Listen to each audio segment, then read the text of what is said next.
Greetings, everyone. It's Angelo Robles, and if you're live, it's a Sunday night, 8 p.m. Eastern. I hope you're having a wonderful Sunday and a spring day.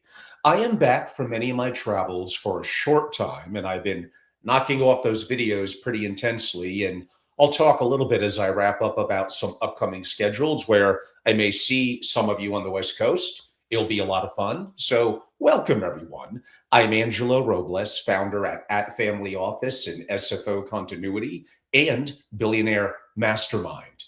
I've been very focused on a lot of things relative to exponential technology and AI, and I think it's very important. But Family Office community is much more than that. And I think today's subject really, although perhaps a little narrow and niche to some of you, will really hit home and cause you to think for yourself. The ultimate thing that I believe we all should be doing, and the right questions to be asking, and topics that I don't think myself, admittedly, don't talk enough about, but would certainly love to. And I've been preparing a little bit of my sequillatry for tonight. And without further ado, everyone, shall we begin? So I noted, what is the family office for? In my opinion, why most family offices will not survive fruitfully into the next generation, but what the excellent few are doing about it. So I want to start with one question, a real one, and I go back to it, mentioning now for the third time. What is the family office for? That's a different question than what does it do? Important. We still need to answer that. Not who staffs it. Very important. We'll get to some of that later. Not what it manages, but a sense of intent and purpose on what is it for. Now, over multiple decades, I've asked this question around the world to probably over 100 billionaire principals. And most of them, at least on the first go, it's not like it just spews out of their mouth. They can't really answer it. They can tell me what it cost. They can tell me who runs it, the AUM they have down to that very day, the trust structure, sure, the investment committee. But when you asked what it's for, it at least gets a moment of silence, or you get an answer that might have been true. We'll come back to revisit this like 20 years ago and really hasn't been touched since. That silence is the most expensive sound in private wealth, because while you're not answering the question, your heirs probably already are. And often, from my experience and many others with decades in the community of wealth and people with resources, that principle, the elders are often not going to really like the answer. Let me say something that sounds like a contradiction, I understand, before I hope I have it make sense. The capabilities a family office is supposed to deliver are actually more powerful today than they've ever been, not less, more. Investment research executed at excellence is more powerful today than 20 years ago. The information available, the tools available, the speed at which a sharp team can move to their from thesis to kind of position, none of that has gotten worse. It's gotten dramatically, I would say, better. Tax planning, again, executed at excellence, is more powerful today than it's ever been. The strategies are deeper. Some of the talent is simply amazing. The structures are more elegant. The optimization across jurisdictions and entities and generations is definitely sharper than a decade or decades ago. I think deal flow is more powerful than ever. There is more proprietary capital chasing more interesting opportunities than at any point, I believe, in modern history. A family office plugged into the right networks with the capital and the speed, which is supposed to be one of the strengths of a family office, and conviction to act, has access to deals that no institutional investor on earth can touch. Coordination now across legal, accounting, philanthropic, operational matters. Come on. When it's actually happening at the level of excellence the family deserves, compounds year after year, and truly decade after decade. Well, and control, one of the tenets of a single family office specifically. And stay with me, the conversation, whether you're a rising entrepreneur, successful business owner in the world of finance, obviously a family office, or servicing that community, this conversation is equally important to all of you. The tenets of a family office are privacy, control, and customization.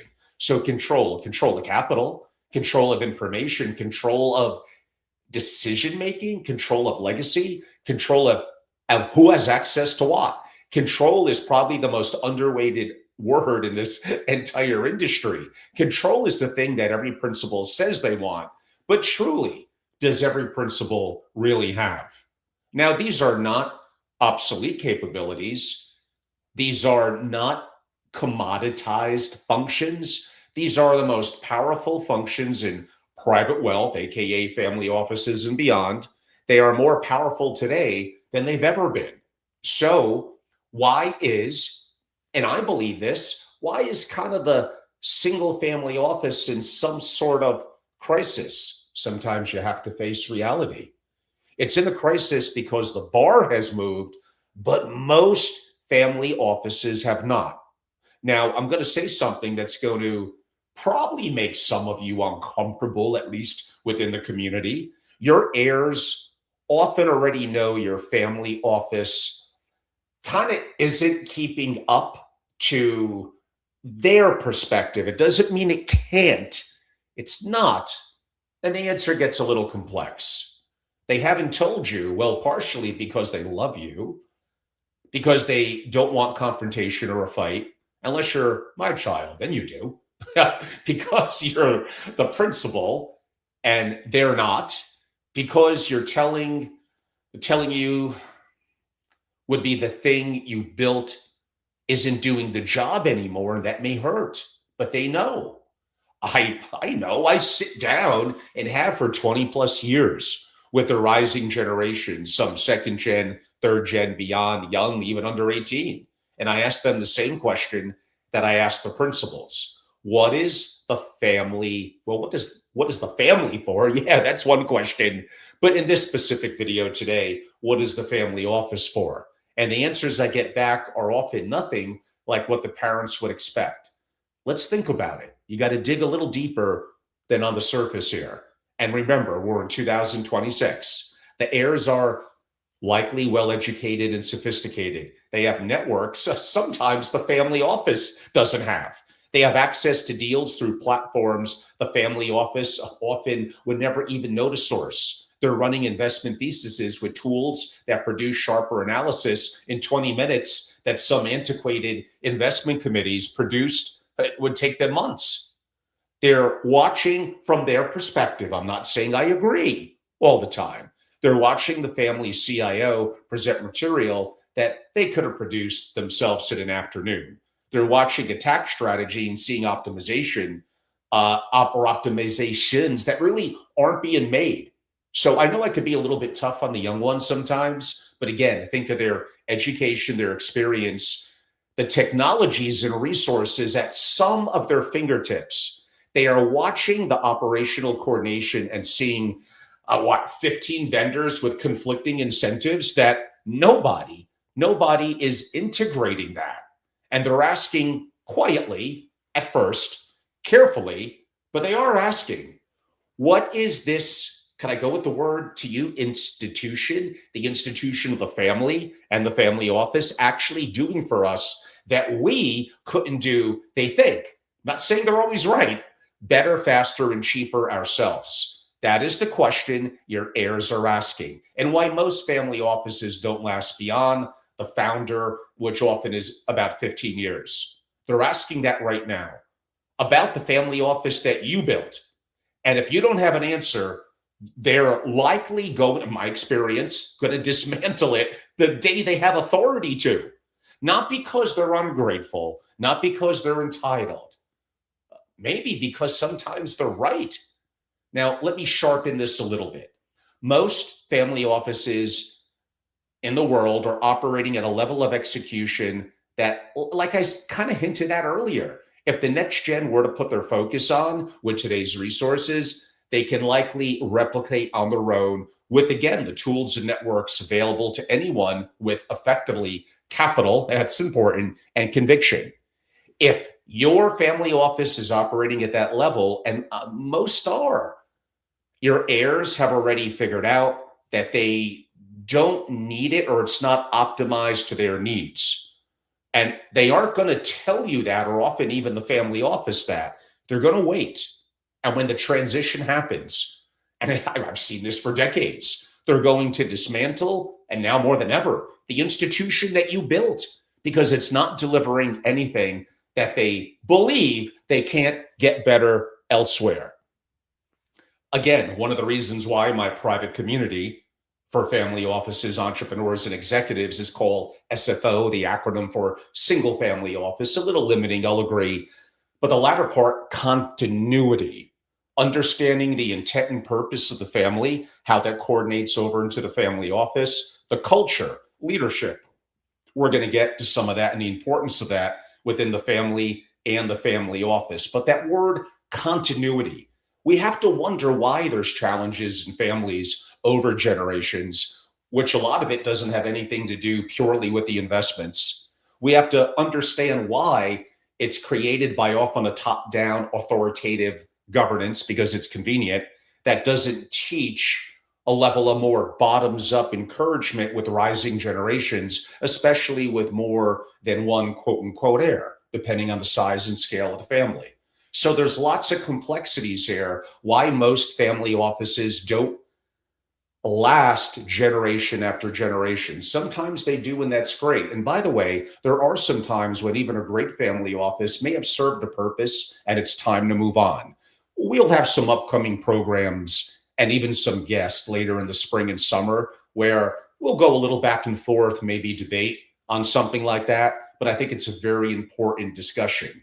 Again, why have a family office if you're not going to be excellent? So there's much challenges within that comment. What is excellence? How is it defined? What are the goals? Can we do this internally? Can we do this excellently? Or why not? Why bother? How do we outsource? How do we integrate that? There's a complexity and nuances of the questions within really any industry, but including, again, what I've given my life to for decades in the family office community. If excellent is defined as a top 5 or 10%, that honestly means out of 100, that whatever 90, 95 are not excellent. But of course, if you would ask all of them, they're going to say they're excellent. Another set of measures and checks and balances and a deeper discussion that we could dive into at a little bit of a future time. So there is, because I'm such an advocate of the correct and right single family office, an existential crisis that nobody in the industry will name out loud. And it's frustrating to me. Now, let me show you the other side, because there is a counter argument. There is a version of the family office that is not in crisis. There is a version that the heirs are not waiting to dismantle. I don't know if I'm working in one of the family offices. I hope we're doing so awesome that that's us. There is a version that actually they are fighting to be a part of. I want to tell you what that family office looks like, because I also work with those families or help families that are more in crisis convert to a family where there's better alignment within the generations and the family office. I told you, I'm not all AI and geopolitics. They do exist. They're more quiet. They're often rarely up on stages, but they are real. And they are pulling away in their own often quiet way than everyone else. The excellent family office engages the rising generation, period.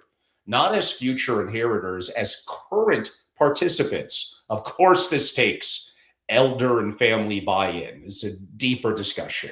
The heirs are in the room, in the decisions, in the design of what that quote-unquote institution of the family and family office is becoming.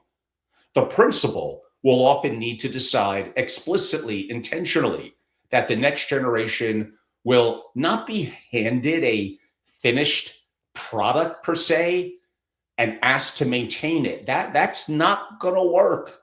I'll tell you from my experiences. They will help the institution that they will eventually run, and that kind of changes everything. The heirs in those families do not ask, why do we need a family office? They ask, how do we make this one even better? Isn't that better for all of us, including those that are in the family office and those that service it? Because it is theirs, because they helped to shape it, because their fingerprints are on it. The excellent family office, really bluntly simple, is focused on, well, what a shock, it's in the name, on family. Not, well, kind of, but not per se on assets, on family. The institution exists to serve the family, its identity, its relationships, its continuity. My God, it's in my name. Its values, its purpose across generations. Sure, the investment performance matters because it serves the family. The tax strategy matters because also, again, it serves the family. The operating businesses, same thing. The asset management is downstream of the family, not the other way around. Most family offices have this, of course, exactly backwards. The excellent ones have it right. The excellent family office is anchored in getting to the truth and is understanding of intent and purpose within the family and how it trickles down and then some into the leadership, purpose, and effectively the culture of the family office.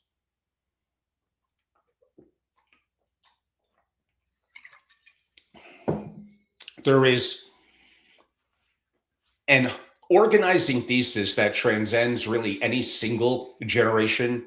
The principal can state it often in two sentences. The senior team can state it. The heirs can state it. It's not up on any sort of website. It is the spine, the backbone of the family and the family office. It's the thing that every decision is measured against. It's what makes the family office coherent across decades, which apparently has proven hard to do, across leadership transitions, which are inevitable, across market cycles, across generational changes. The excellent family office is built, which is, again, why I named what I do.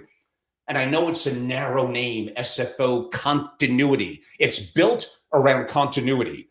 The intent does not live in one person's head where it dies when that person even just stops paying attention. It is encoded in governance, in processes, in standing decisions in the team, and for sure in and helped shaped by the rising generation. The institution is engineered to outlast the principal who built it with the purpose intact. The excellent family office takes education seriously. The rising generation is not just kind of brought into rooms. They're educated, and there is a difference deliberately. Yes, I get it. They got to buy into the interest of it. And it's your responsibility as well across investing, operations, governance for sure, philanthropy, across the family's histories and value. They understand that wealth that they are, let's go with the word inheriting, how it was built, what it is for. And there are, whether people like it or not, a sense of responsibilities to that. What optionality that gives them, which it does, but what it demands of them as well. That education cannot be an afterthought. It is the central work of a family office that's going to be sustainable with the family over generations and through transition. Without it, the family office really, it's been proven, does not survive even really a single generation, or once the principal or creator moves on or gets incapacitated or dies. The excellent family office delivers integration at excellence. The investment thesis informs, sure, the tax strategy informs the operating company, informs the philanthropic strategy, and so on, into the succession plan. One family office, one intent, one set of decisions flowing through, the capabilities are in sync. They compound, a word I've been using a lot lately. It's so valuable. They compound on each other. The whole, isn't this always the case? The whole is greater than the sum of the parts. The excellent family office sure is nimble. Decisions that take some family offices with over reliance on systems, committees, and structures, often months and months, 6 months, may take them 6 days because clarity collapses friction.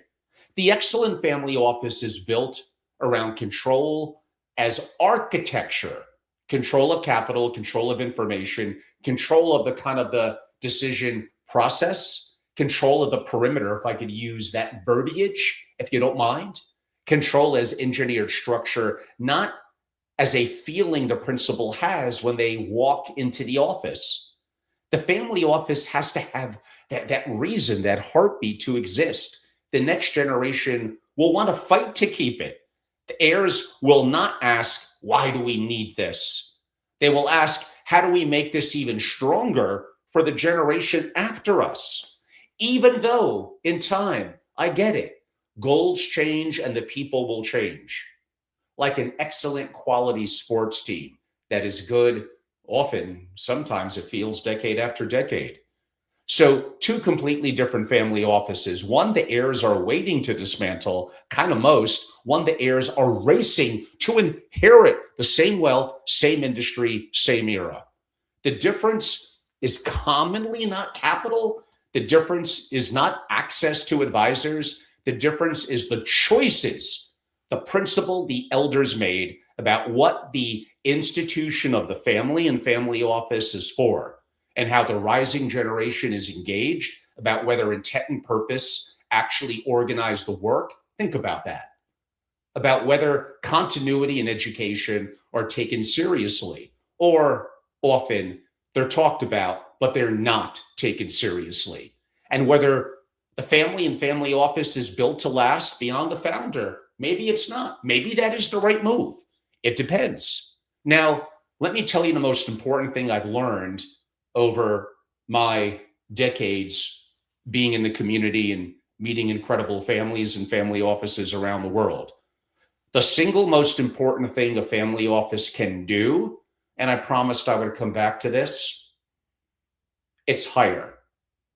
Hire excellently. Pardon me. People are still number one. We'll see. AI is probably number two, and it's changing things. But right now, people is number one. Everything I described, the engagement of the rising generation, the focus on the family, the intent and purpose, the continuity, the education, the integration at excellence, the nimbleness, the control, none of it happens without excellent people. None of it. Superstars are underrated. There are no statues to committees. Even one incredible person could change everything. You cannot buy your way to it. You cannot consult your way to it. You cannot software your way to it. You cannot structure your way to it. Not even. The institution in the end is its people, period. And here's what most principals get wrong, including at hiring at the family office level. I'm not saying credentials aren't important. They can be. They hire for credentials when maybe they should at least initially be looking for the highest of resiliency and character. They hire for resume when they should be hiring, how about for fit, with the family's intent. They hire for technical skill, all things that are valuable, when they should also be hiring for quality of judgments. They hire people who will do the job when they should be hiring people who, how about raise the job, who will demand more of the institution than the principal would be demanding on their own.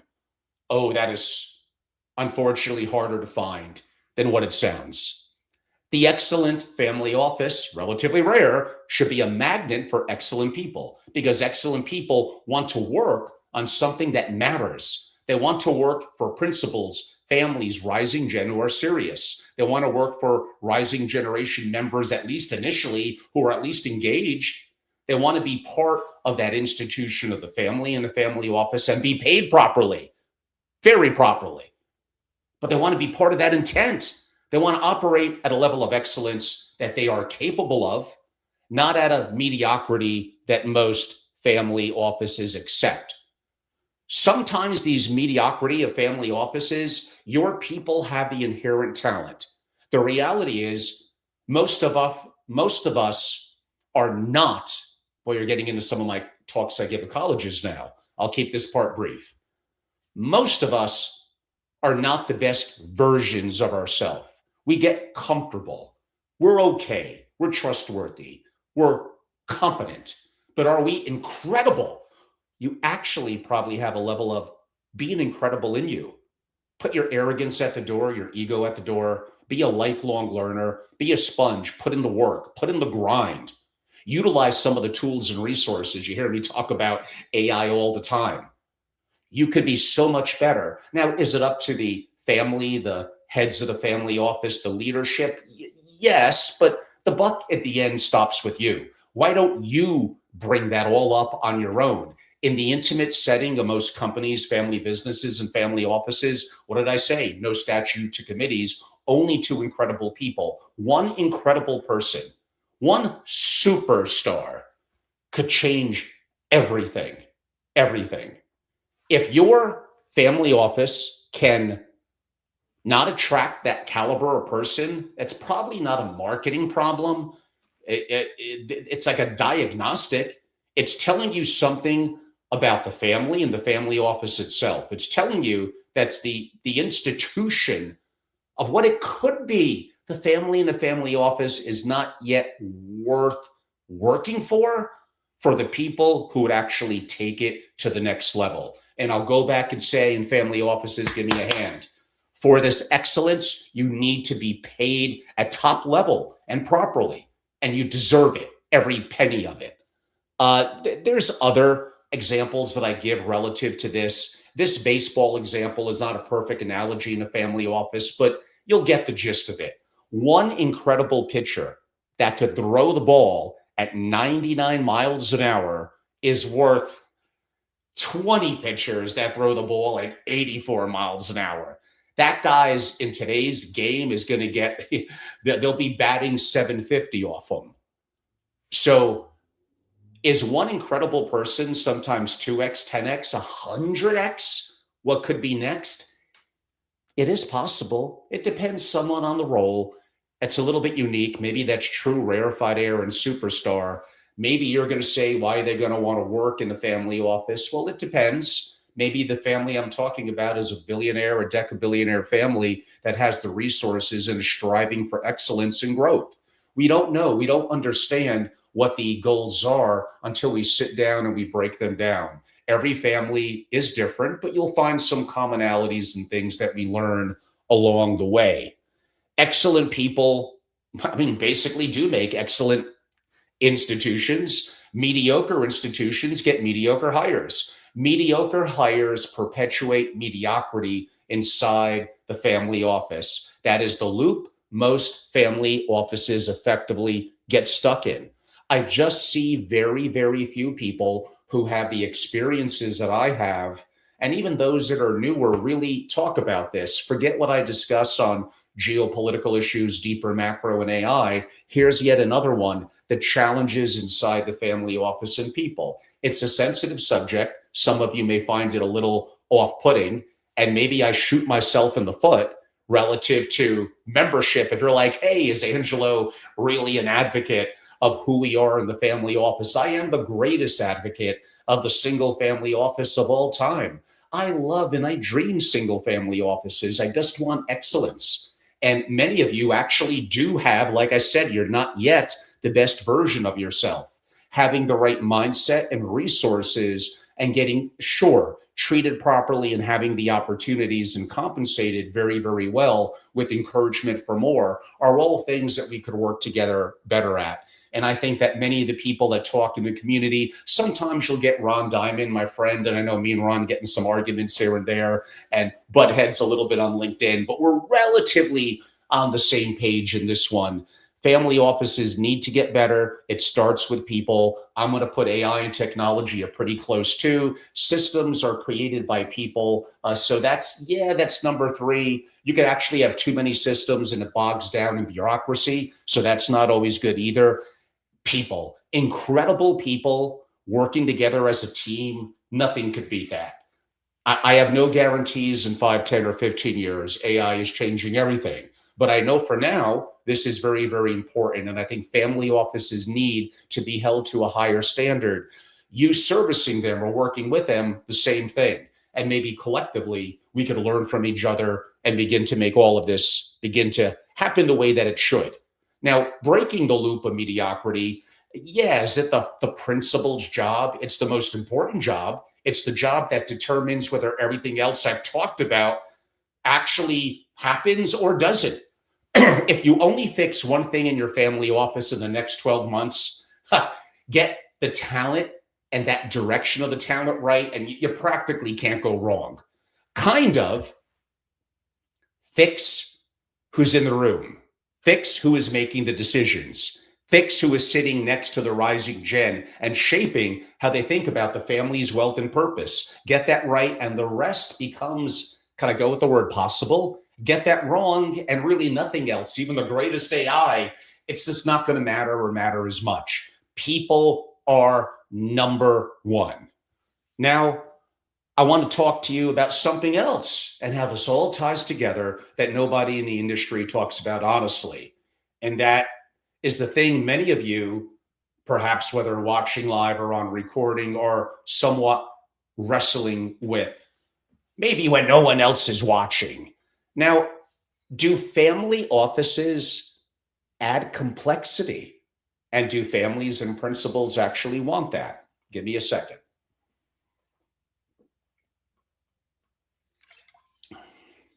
Well, that is the truth, but not all complexity is bad. How about that?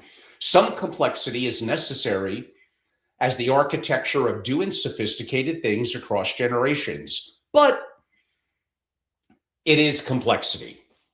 As principals age, my experience, most of you don't want to add more complexity to your life. You want less. You want a level of simplicity, I would almost add. You spent, what, 40 or 50 years building something incredible. And at this stage in your life, you are probably tired of meetings, tired of hiring and firing, of making decisions left and right, of vendors, tired of being maybe the final answer of every question. And that tension is real. It is honest. And is the thing that nobody says out loud, because the entire family office industry depends on the principals continuing to want more rather than less. But I hinted at it several times during my conversation tonight. There is a time to change the dynamic, maybe even shrink the family office, and shockingly, even times where it may be the best decision to dismantle it. I probably got to get Catherine McCarthy on. She has deep experiences with that. I haven't seen her for years, but it would be great to reconnect. So my experience has been true to this as well. This partially has to do with governance, engaging the rising generation, and passing the baton, so to speak, as of it's only top down, and then poof, it just disappears. So they want simplicity that's legitimate, that is human, that is the natural arc of a person who has built something. They are now thinking kind of what comes next. But here is the trap. If your default into simplicity without engineering the transition, without bringing the rising generation that I hinted at into real leadership, without building the governance that lets the family office run without you, without preparing the people who will carry it forward, you actually won't get simplicity. What you'll get, well, you may get that, but you'll get decline. And I don't think you want that. You get, in this example, a family office, if you want to continue it, or the family wants to continue it, slowly winding down because the principal has stepped back, and no one is prepared to step up while they're stepping back. You get exactly the outcomes you are trying to avoid. A family and the family office, your heirs inherit in a weakened state. At the moment, they needed to be strong. Think about that. That's what an irony. That's the point when they most needed to be strong. True simplicity for the principal at this stage of life is not less of the institution of the family office. It's less involvement in the institution, sure. while the institution continues to operate at excellence, maybe even enhanced excellence. Nothing makes a parent more proud without you. That is a completely different problem than just stepping back. This requires the rising generation to be ready. It requires governance that, well, actually, governance. Good luck. It requires, without planning and hard work, it's not going to happen. It requires people in the chairs who can make decisions that you used to make. It requires the principal's intent, maybe, to be encoded in the family and family office so deeply that decisions without you in a room maybe are still decisions that you likely would have made. But again, I'm hoping even better. That is the real work of the next chapter for many of you. And it's probably, whether you like it or not, it's not really optional, because the alternative is that you either continue to run the institution of the family office at the cost of simplicity that you actually want, or you simply step back and watch it drift. And like that happens too. Engineering the transition is the only path to both the family office and really more kind of the direction and continuity of the family. So think beyond that, surviving and strengthening, and the simplicity you have earned, the right, you've earned it to want. That is leadership of the rising generation. That is governance, real governance. That is passing the torch in a way that honors what you built rather than simply even just dropping it off, dropping the ball. It's not something that you can outsource. It kind of is the principal's work. It's the last great act, perhaps. It's a little poetic. The last great act of the family office founder. If you don't do this work, the family office does not survive the transition without leadership. It doesn't matter how excellent the capabilities are. It does not matter how good the talent is. It does not matter how clear even the intent was. If the torch is not passed properly, the family, the continuity, the family office that should be supporting of continuity does not excel and disintegrates, doesn't continue. This is why excellent family offices are obsessive about leadership development within the rising generation, and even within the family office and the talent and resources there, about governance that has real authority, not symbolic authority, about succession, real succession, that is engineered and not just assumed. We all know what happens when you assume, about transitions that happen while the principal is still healthy and engaged, not after a crisis. That's gravely more challenging.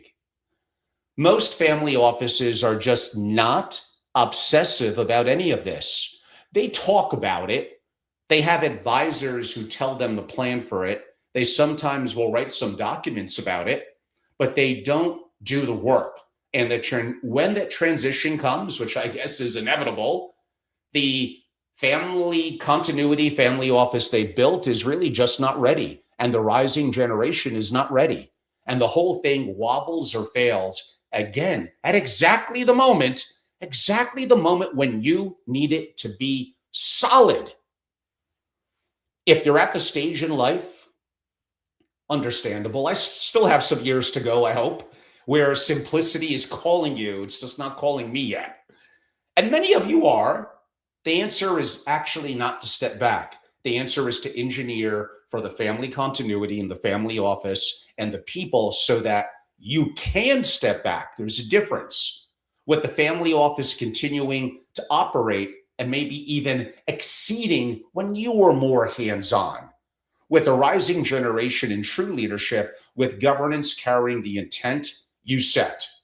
With the torch truly passed, that is the gift that you give the next generation.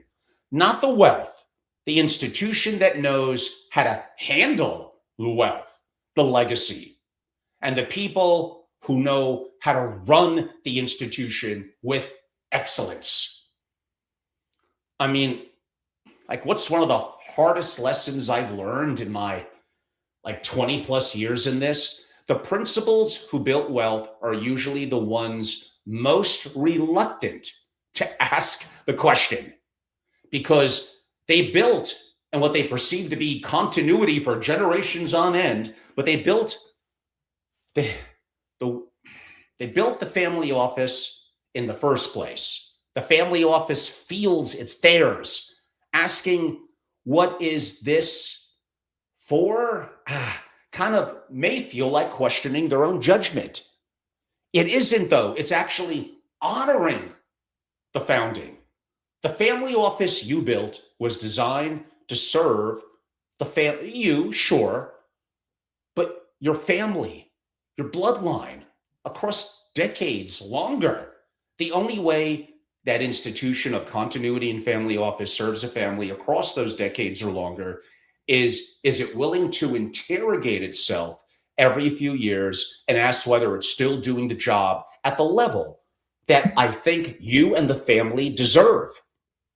Whether the rising generation is engaged, whether intent and purpose are alive in the institution or have faded maybe into the wallpaper. Who does wallpaper anymore? Whether continuity is being engineered or just talked about, whether education is happening or being deferred, like whether governance has real authority or more symbolic authority, whether the people in the building are excellent or kind of just present, whether the principal is preparing the institution to outlast them or quietly hoping it will hold together long enough, like what most are honestly going to do. It's your choice.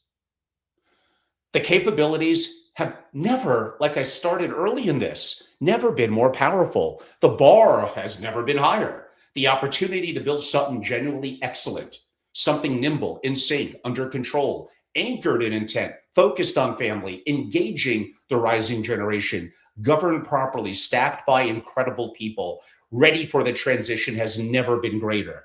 Am I holding all of that to the highest of bars? Sure, because I want excellence of you, your family, and the family office. And if you service the family office, I want you to be incredible and have incredible success for yourself. But you have to be willing to ask the question, and you have to be willing to act on the answer. I want to close where I started. Actually, I started, what is the family office for? Really, what are you for? What is the family for? What is the continuity, your intent and purpose, and then heading back to what is the family office for? If you can't answer that question, if your senior team can't answer it, if your heirs, even worse, can't answer it, then your family office is operating without a thesis. It's just a matter of time. It won't make it. The powerful capabilities you have won't be compounding for you. They are running in parallel in silos against a bar set in another era, while your heirs are quietly figuring out what they can just simply do better, separate, not rowing together, but separate on their own. And the transition has not yet engineered for it to get closer, not further apart every year. It doesn't have to be that way. There is another version that I described of the family office, the excellent version, the one focused on family, continuity, intent, and education, the one that engages. There is no other choice. The rising generation, how about as builders and not just inheritors? The one staffed with incredible people who raise the institution of family continuity in the family office to the level that they and the family deserve. The one with the governance designed to carry the torch. The one the next generation will actually fight. They will fight to keep. The family office is available to anyone who's watching this, who this is a part of, if you're willing to listen and do the work. I mean, well, like I don't sell software. I'm not truly even here per se to sell you a consultative engagement. Like, I'm not here to say there's a 5-step program that fixes this. It's complex in its own way, yet simple in others. I'm actually really mainly here to tell you something far simpler. This is not work that you probably do alone. The principles that I see globally doing this work, actually answering the purpose, the intent question, engaging the rising generation, actually hiring incredibly well, engineering the transition, they kind of often do have one thing that I've noticed in common. They're not trying to figure it out by themselves. They are in rooms, yeah, sometimes with thought leaders that could provide some value and help and facilitate them thinking for themselves and asking the right questions. They're also in rooms with other principals and incredible people doing the same work, sharing what is working, maybe what hasn't worked. They're somewhat trading playbooks, testing ideas against people who have already tried them. They are getting honest feedback, often from peers who have nothing really to offer or sell them, and really no incentive, knowing how many often principles are to even flatter them. That is the value of being kind of in the right room. It's not as much the content, not to say the content's not valuable, but you could get it if you know where to look almost anywhere. It's not even really advice. You could buy advice. It's being in a room with other incredible people and building a safe haven, an opportunity for incredible families around the world to come together who are taking this seriously at this level. Your problems, your advisors, your staff, well, again, sometimes this needs to come down to family office to family office, even executive to executive. And yes, over my 20 years in the industry and what I've been doing since I sold Family Office Association, it's what I've now built for about 2+ years. I built SFO continuity, and a lot of it is anchored around member-only programming for principals and for executives in the family office around the world. It's taken me to the West Coast on some of these issues next week and Europe later in the summer. I prefer to keep this intentionally small. The conversations, of course, are intentionally direct. And yes, my members are purposely, quote unquote, curated, serious about the work that they need to put in for continuity within their family, including the rising generations and for the executives in the family office. Kind of the membership kind of is the work.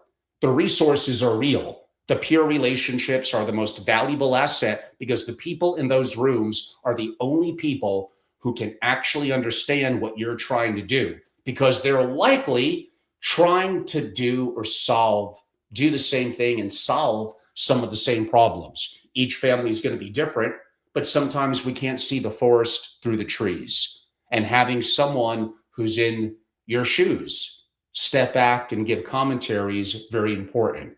Advisors are important, but some of that value that I'm describing, you can't get from them. And sometimes conflicts do get in the way. You may not be able to even get it from your CIO specifically because they work for you or your accountant or attorney. Maybe they have a service to sell. You could usually only get this from other principals who are sitting where you're sitting, asking the same questions you're asking, and willing. That's the hard part. And sometimes I got to get that out of them, willing to be honest and open about it. If the question I opened with is sitting uncomfortably right now, it's probably good. That discomfort is the most valuable thing you'll maybe take out of a little bit of my sequoiatry, my conversation today. And don't let people explain it away from you. Don't let others try to smooth it over. Why don't you sit with it?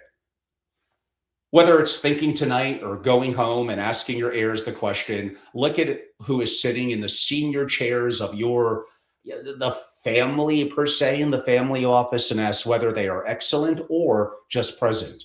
Look at what you've built and ask whether it is ready for the transition you'll eventually have to make.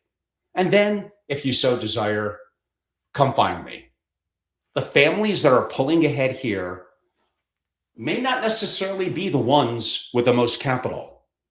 They may not be the ones with the most prestigious name or quote unquote outside advisors.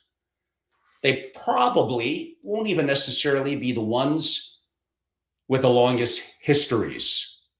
They will be the ones where family and the family office are built around the family of intent, purpose, continuity, education, and excellence in people with governance, real governance, not paper governance, ready to carry the torch, and whose principals have the wisdom to understand not to do this all alone. I'll end a bit before I talk about what's upcoming with a little bit of where I started. What is the family office for? Well, everyone, I am Angelo Robles. You could follow me across social medias. I'm at Family Office on YouTube, very active on LinkedIn. Again, you can learn more by going to my website and effectively becoming a member. It simply is my name. I know it's not the most creative use of a company name, but angelorobles.com. And there's always work and tweaking I'd like to do to the website. I'm never really satisfied with it, but I think it's pretty thoughtful, creative, and unique.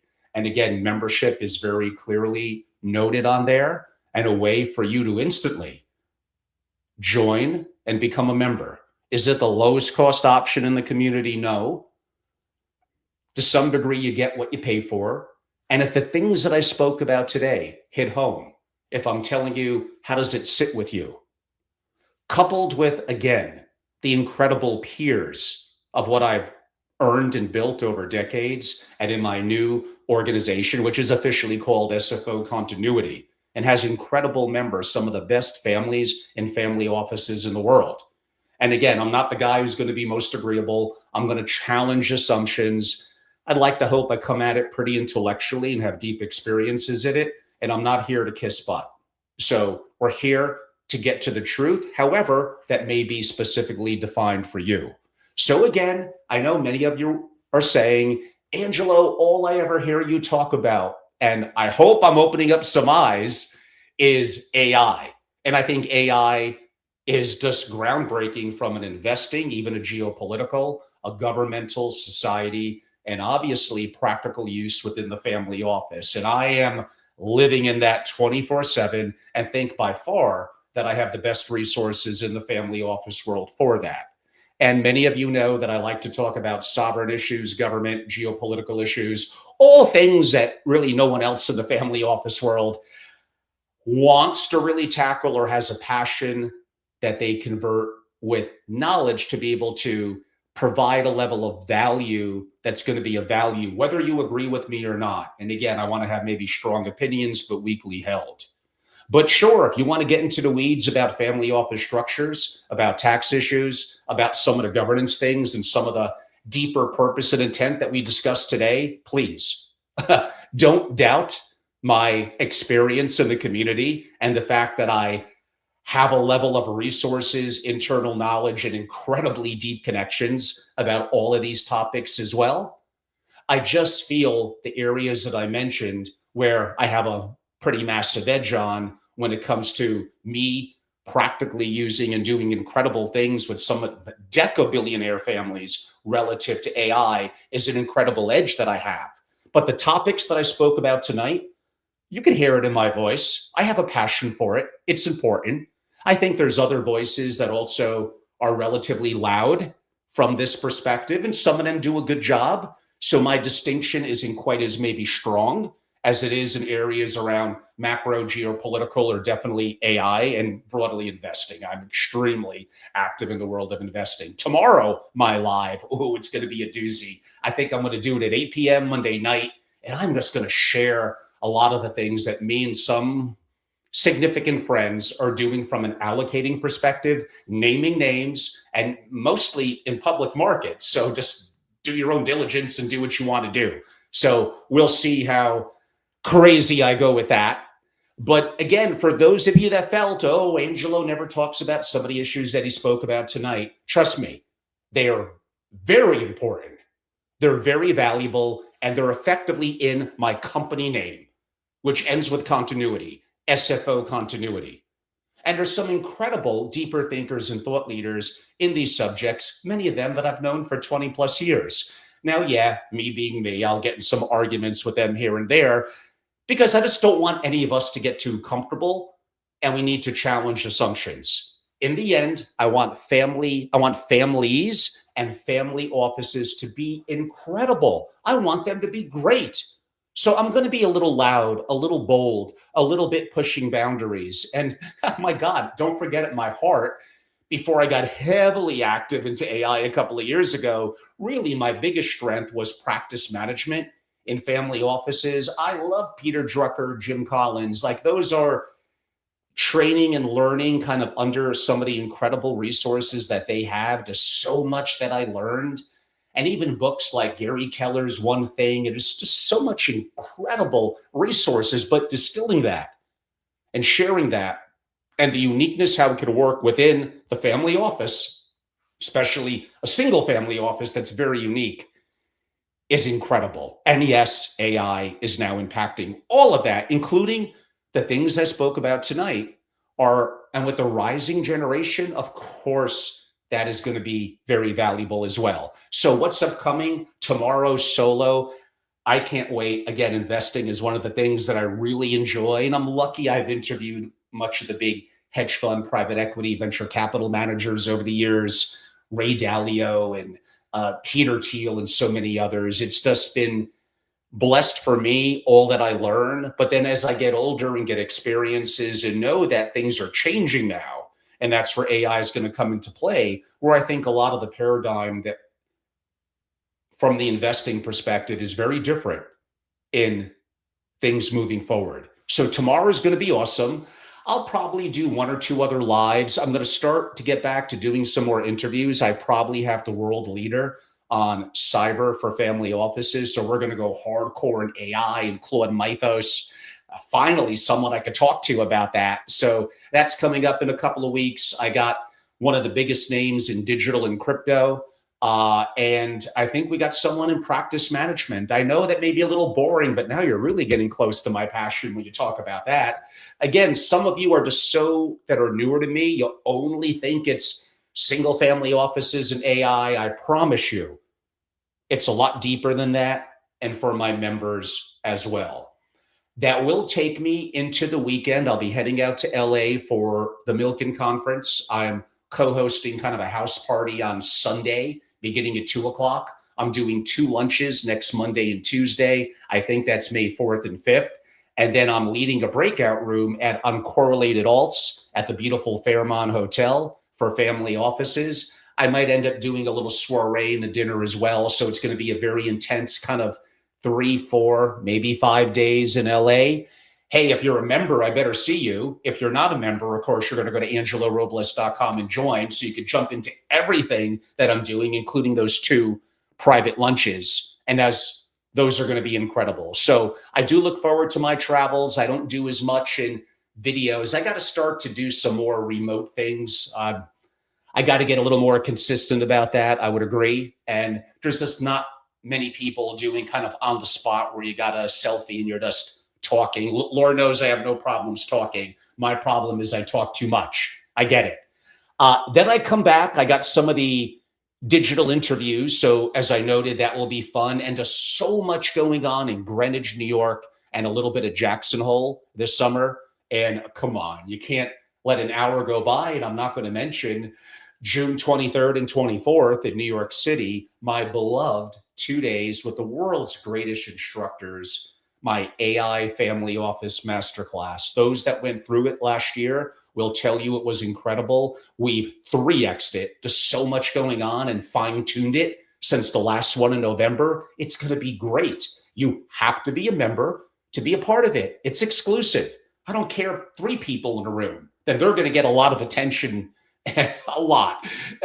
We expect with my members, probably 8 to 12, maybe 13 or 14. Sure, I'll be doing another one later in the summer. Sure, I'll be doing one in the fall. And by the way, you could attend more than one, all 3 of them. And my private books and resources and programs. So I think it's a hell of a deal at angelorobles.com for you to be a member. But that is now what, like 2 months away. And I think some of you and listen to what I did on it's up on YouTube and LinkedIn from Saturday and Sunday. Those were pretty deep on me going hardcore in family offices and AI. Hopefully, I know some of you have reached out to me that appear to have struck a chord like, oh, like maybe I do have to wake up to this. My God, look at all that's going on. So that's going to be incredible. The master classes are kind of my baby. They're intimate, in person, and the instructors are so good, often as real entrepreneurs and family offices. Like I'm taking notes when they're talking. And one of them, I'm not going to mention his name, man. It's like a fire hose. This is like the smartest guy in the world, active in AI investing in family offices. And the things that he teaches you, there is nowhere else that you're ever going to learn that. And I know it's changed how I got somewhat excellent in my use of it in the last year is primarily through him. And I'm so grateful. And I want for you, and I get it, there's the fee of membership. Like hell, I'm a capitalist. So when you want something that's valuable, you're going to pay for it. I want to have a Brioni suit. Not that I really do. It's going to cost more than a J.C. Penney. It is what it is. So everyone, it's a Sunday night. I do have to go and smoke a cigar. Time to light up the fire pit. Enjoy a cigar. I got a busy week heading into LA. Hopefully you'll see me on some more lives. And to really make it a real relationship, go to angelorobles.com and join today. I hope you all enjoyed it. Thank you, Ryan. Thank you. And yes, I agree that I need to be a little bit more diverse in some of my content. And today was probably surprised some of you, and some of you old guard in the family office world. You think that I forgot about all this? Not for a second. This is incredible stuff, and I appreciate all of you. Thank you all so much, and have a good night.